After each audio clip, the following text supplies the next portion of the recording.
So what I want to try to do is tell a quick story about a 404 page and a lesson that was learned as a result of it.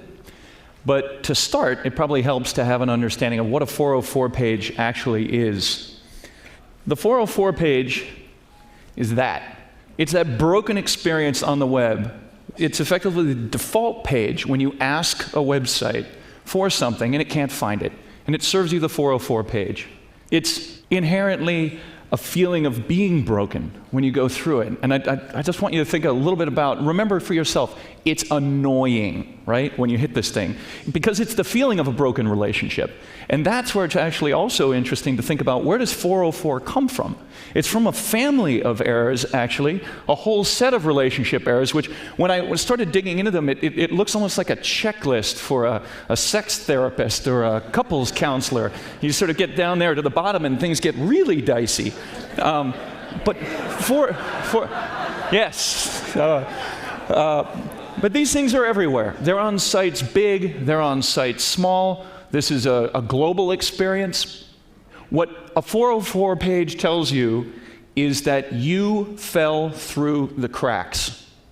And that's not a good experience when you're used to experiences like this, right? You can get on your Connect and you can have unicorns dancing and things, rainbows spraying out of your mobile phone. A 404 page is not what you're looking for. You get that, and it's like a slap in the face. I was trying to think about how a 404 felt, and it would be like if you went to Starbucks, and there's the guy behind the counter, and you're over there, and there's no skim milk, and you say, hey, could you bring the skim milk? And they walk out from behind the counter, and they got no pants on, and you're like, oh, I didn't want to see that. That's the 404 feeling.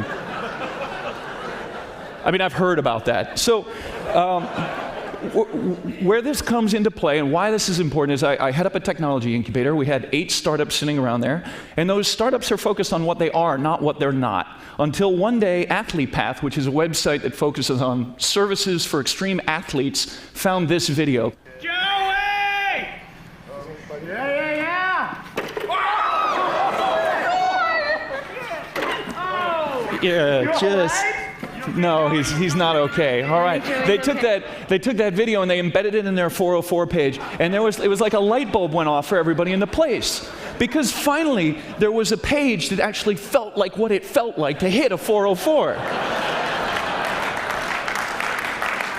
So this turned into a contest. DailyPath, that offers inspiration, put inspiration on their 404 page. Stayhound, which helps you find pet sitters through your social network, commiserated with your pet, right? Each one of them found this. It turned into a 24-hour contest. At 4:04 the next day, we gave out $404 in cash, and what they learned was that those little things done right actually matter, and that well-designed moments can build brands.